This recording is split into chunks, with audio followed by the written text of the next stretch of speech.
Hello everyone, good morning. কেমন আছো তোমরা সবাই? আমার ছোট্ট একটা ভিডিওতে সবাইকে স্বাগত। এখন হচ্ছে সকাল প্রায় 7:30টার মতো বাজে। অন্যান্য দিনের তুলনায় কিন্তু আজকে আমার মা অনেকটাই লেট করে রান্না বসিয়েছে, কারণ বারটা ছিল যে রবিবার।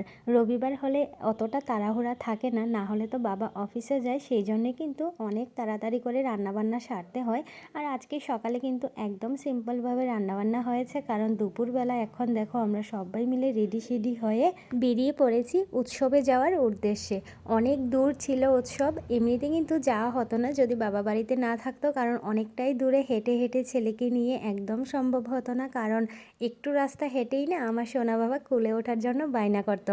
আর কোলে নিয়ে অত পথ হাঁটতে পারি না, কোমরে ব্যথা হয় আমার, সেই জন্য যাওয়া হতো না। যেহেতু আজকে রবিবার ছিল তো বাবাও বাড়িতে ছিল, তো ভাবলাম চলো সবাই মিলে গিয়ে আসি। ভাগ্য ভালো আসতে পেরেছি। তো এইদিকে দেখো আমার সোনা বাবার টুপিতে এই যে লাড্ডুগুলি দেখতে পাচ্ছ, এটা কিন্তু সবাই মোটামুটি খুব পছন্দ করে, আমারও ভীষণ ভালো লাগে। তো বাবাইকে বলছিলাম যে প্রণাম করেছো ঠাকুর? তো ঠাকুর প্রণাম করেছে, করার পর কিন্তু একটুখানি কীর্তন শুনে এখন চলে এসেছি প্রসাদ খেতে। প্রসাদটা এত পরিমাণে টেস্টি হয়েছিল যে তোমাদেরকে আমি বলে বোঝাতে পারবো না। তোমরা যদি খেয়ে দেখতে তখন বিশ্বাস করতে পারতে, মানে এত পরিমাণে টেস্টি ছিল। তোমরা কে কে এসেছিলে এই উৎসবে অবশ্যই কিন্তু কমেন্ট করে জানাবে। আর এই যে দোকানটাতে দেখতে পাচ্ছ, এটাতে অনেক ভিড় ছিল, আর শুধুমাত্র 100 টাকায় কিন্তু সব কিছু পাওয়া যাচ্ছে।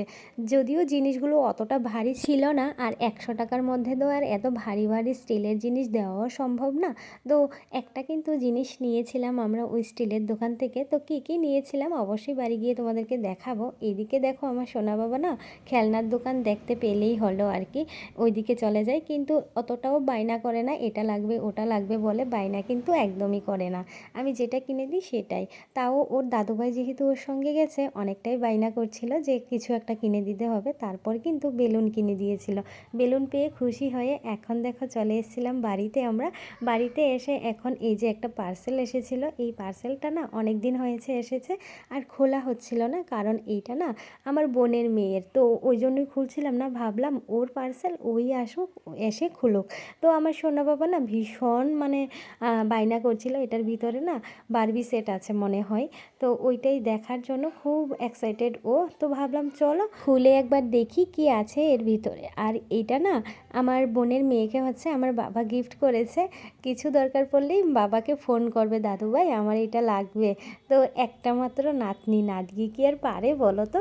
তাই জন্য নাতনির আবদারে এই যে এই গিফটটা মানে অনলাইনে অর্ডার করে দিয়েছে। তো এসেছে বললাম না কদিন হয়েছে, তো এখন খুলছি। আর এটা হচ্ছে একটা ফ্যামিলি আর কি, ফ্যামিলির ডলগুলো, ওইগুলো দেখো কেমন হয়েছে কমেন্ট করে জানিও। তো আমার তো ভীষণ পছন্দ হয়েছিল। আর চুলগুলো না এত লম্বা লম্বা ছিল যে একদম উল্টাপাল্টা হয়েছিল চুলগুলো, তাই জন্য আমি কিন্তু লাস্টে এগুলোকে সুন্দর করে আর কি বিনুনি করে দিয়েছিলাম, যাতে সুন্দরভাবে থাকে। নাইলে না একদম দেখো চুলগুলো অতটা লম্বা যে একদম পাগল পাগলের মতো লাগছিল দেখতে।